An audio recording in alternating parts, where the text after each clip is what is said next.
সুখ আর দুঃখ এই দুটি এমন শব্দ যে শব্দ দুটির মধ্যে আমাদের সমগ্র জীবন কেটে যায়। মানে আমরা সারা জীবন দুঃখ আর সুখের মধ্যে দিয়ে কাটাই না? হ্যাঁ, হতে পারে জীবনের বেশিরভাগ সময় আমরা দুঃখের মধ্যে কাটাই, তুলনামূলকভাবে কম সময় বা খুব কম সময় আমরা সুখে কাটাই। প্রথমে আমরা দুঃখের বিষয়ে আলোচনা করব, কেননা আমাদের জীবনে দুঃখ অধিক, তাই না?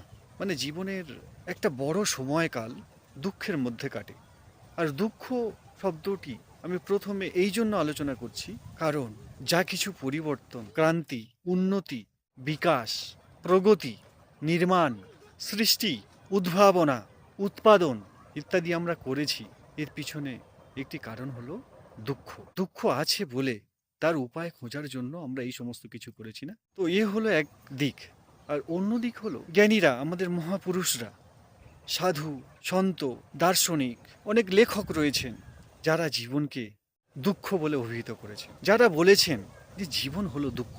আপনার বলা প্রতিটি শব্দ, প্রতিটি প্রশ্ন, আপনার করা প্রত্যেক কাজ বা কর্ম এই দুঃখের কারণেই আপনি করেছেন। যদি জীবনে দুঃখ না থাকতো তবে আপনি কোনো কর্ম কেনই বা করতেন, তবে আপনি কোনো প্রশ্নই বা কেন করতেন? কোনো ব্যক্তি যদি আনন্দে থাকেন, মানে মহা আনন্দে, তবে তার কোনো প্রশ্ন থাকবে না, না? তবে তার কোনো জিজ্ঞাসা থাকবে না, না? তবে তার কোনো কিছু করার প্রয়োজন হবে না, না? সে আনন্দে আছে, সে কোনো কাজ কেন করবে?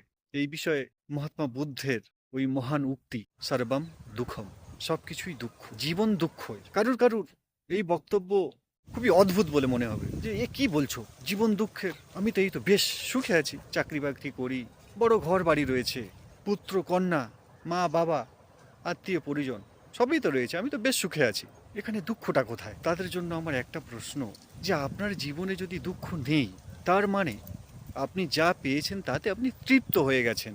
আপনার যা চাওয়ার ছিল আপনি পেয়ে গেছেন। তো যখন আপনার যা চাওয়ার ছিল আপনি পেয়ে গেছেন, তার মানে আপনি পূর্ণ হয়ে গেছেন, না? তবে আপনার বাইরে কেন কোনো কাজ করার প্রয়োজনীয়তা আছে? আপনি এখনো কেন গতি করছেন? আপনি কেন স্থির হয়ে যাননি? আপনি এখনো কাজ করছেন না? আপনি এখনো উপার্জন করছেন না? আপনি এখনো সম্পর্কে সম্বন্ধে রয়েছেন না? কোনো সম্পর্ক, সম্বন্ধ বা ঘর বাড়ি, অর্থ, সম্পত্তি আপনাকে কি পূর্ণ করে দিতে পেরেছে? মানে আপনি আপনার জীবনে কোনো এমন কাজ করেছেন যে তারপরে আপনার আর কোনো চাহিদা, আর কোনো আশা বেঁচে থাকেনি? আর যদি বেঁচে আছে এখনো কোনো আশা, এখনো কোনো চাহিদা, তবে আপনার জীবনে দুঃখ অবশ্যই আছে। কেননা চায় কে? যার অভাব আছে। পেতে কে চায়? যে এখনো অপূর্ণ আছে। কেননা অপূর্ণতা বাইরে বসে নেই, আমাদের মধ্যে বসে আছে অপূর্ণতা, যাকে অধ্যাত্মতে অহংকার বলা হয়। যে আমাদের চেতনার কেন্দ্রে বসে আছে, যে অতৃপ্ত, সেই সংসারে তৃপ্তি খুঁজছে। ওই হলো দুঃখ, দুঃখের বিষয়ে বললাম। আর সুখ কি? সুখও হলো একটা অনুভব। আপনি সুখের অনুভব করেন না? নাকি সুখ বলে কোনো পদার্থ আছে যাকে আপনি ধরে নেন, ধরে নিয়ে খেয়ে নেন, আবার ছেড়ে দেন? এমন তো নয়। সুখের অনুভব করেন, দুঃখ আপনি অনুভব করেন। তো এই যে সুখ আর দুঃখ, এই দুটি স্রোত একই। আমাদের চেতনার কেন্দ্রে যে অহংকার বসে আছে, সেই অহংকার হলো এই সুখ আর দুঃখের মূল স্রোত, সেই কেন্দ্র, সেই উৎস, উদ্গম। তো সুখ কার চাই? যে দুঃখী। আর অহংকার দুঃখী কেন, অতৃপ্ত কেন? সে তো প্রকৃতি মা জানে। এটা তো প্রকৃতি মায়েরই বৃত্তি। সে তো আপনাকে প্রকৃতি মায়ের কাছে জিজ্ঞেস করতে হবে।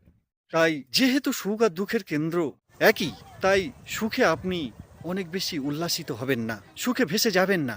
সুখও একটা ছলনা মাত্র। আর দুঃখেও অধিক কাতর হয়ে পড়বেন। যখন কোনো দুঃখ হবে, দুঃখের কারণ খুঁজুন আর সেই কারণটাকে মিটিয়ে দিন। দুঃখের অবসান সুখের দ্বারা হয় না, দুঃখের অবসান দুঃখের কারণকে মিটিয়ে দিয়েই। এই হলো সুখ আর দুঃখের বিষয়ে সংক্ষিপ্ত বর্ণনা।